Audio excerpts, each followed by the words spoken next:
They say Queen Elizabeth would be horrified by Prince Harry's latest interview, but what if she was the one who saw this coming all along? The palace wants you to believe Harry's the problem, but what if he's just the only one telling the truth? Today we're cutting through the noise, exposing the spin, and asking the question the royal family doesn't want answered.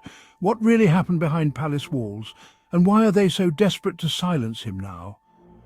Now, my darlings, I've been reflecting on the drama surrounding Prince Harry and his latest interview, and I just have to say, the manipulation, the narratives, the lies, it's honestly on another level. Just when you think you've heard it all, this saga finds new ways to surprise us. Recently, there's been a lot of noise coming from some unnamed sources at Buckingham Palace and the British tabloids. They've been telling us that Queen Elizabeth, if she were alive today, would be truly horrified by Harry's comments. Horrified? Can you believe it? Of course, this is being reported by the very same press that twisted a memo from the late Queen Elizabeth herself. To understand the dynamics of the royal family, one must first dissect the intricate dance between the palace and the press. The British media, with its insatiable appetite for royal intrigue, wields immense power. Unnamed sources whisper, rumours swirl, and narratives are spun. Prince Harry, branded a rebel and a traitor, has often found himself on the receiving end of this media maelstrom. His every move is scrutinised, his words twisted, his intentions questioned. The line between truth and fabrication blurs, leaving the public grappling with a distorted reality. One of the most glaring examples of this media manipulation involves the issue of Harry's security. This topic has been a point of contention ever since Harry and Meghan decided to step back from their royal duties. When he stepped back from his royal duties, Harry voiced legitimate concerns about the safety of his family. The couple had faced numerous threats, and the intense scrutiny of the media only heightened their fears.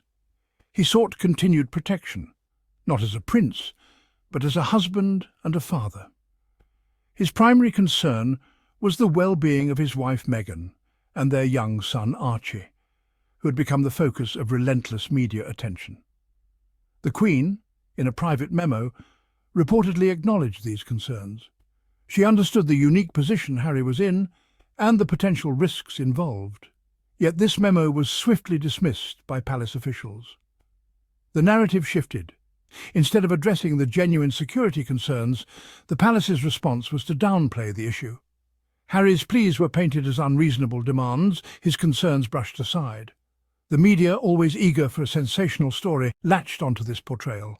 The media, fueled by unnamed sources, amplified this narrative, further eroding public sympathy for the prince. Headlines screamed about Harry's supposed entitlement, overshadowing the real issue of his family's safety. This manipulation of the narrative served to isolate Harry and Meghan further, making their quest for security seem like a selfish demand rather than a legitimate concern.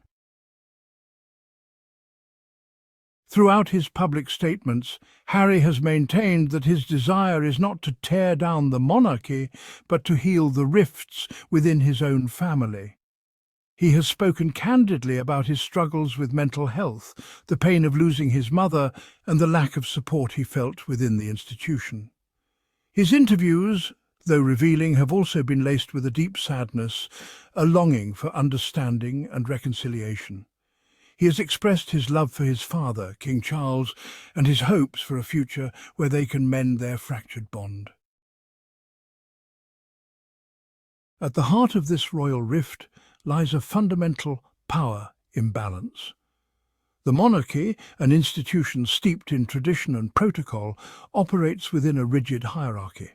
Those who dare to challenge this hierarchy, to question its methods or air its dirty laundry, are often met with resistance and retribution. Harry, in stepping back from his royal role, disrupted this power dynamic. He chose authenticity over duty, transparency over silence. This, in the eyes of the institution, was an act of defiance, a threat to the carefully constructed facade of royal unity. Perhaps the most disheartening aspect of this saga has been the royal family's silence. While Harry has spoken openly about his experiences, His pleas for dialogue have been met with a deafening lack of response. The palace has issued carefully worded statements, but there has been no real attempt at understanding, no willingness to engage in meaningful conversation. This refusal to acknowledge the pain and hurt inflicted on one of their own speaks volumes about the dynamics within the House of Windsor. It suggests a family more concerned with preserving its image than healing its wounds. For true reconciliation to occur, there must be a fundamental shift in the way the royal family operates. This isn't just about modernizing traditions or updating protocols, it's about a deep, introspective look at the values and principles that guide the institution. The culture of silence and denial must be replaced with one of honesty and accountability. This means openly addressing past mistakes, acknowledging the pain caused, and taking concrete steps to ensure such issues are not repeated. The palace must acknowledge its role in perpetuating a system that often prioritizes image over well-being. The focus should shift from maintaining a flawless public persona to fostering genuine connections and understanding within the family and with the public. Harry, in his vulnerability and courage, has shone a light on the cracks in the monarchy's facade. His openness about mental health struggles and the pressures of royal life has sparked important conversations that can no longer be ignored. It is time for the institution to stop gaslighting and start listening. Listening to the voices of those who have been marginalized, both within the family and in the broader society, is crucial for genuine progress.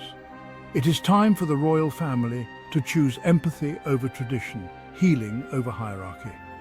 This means prioritizing the emotional and mental well-being of its members over rigid adherence to outdated customs.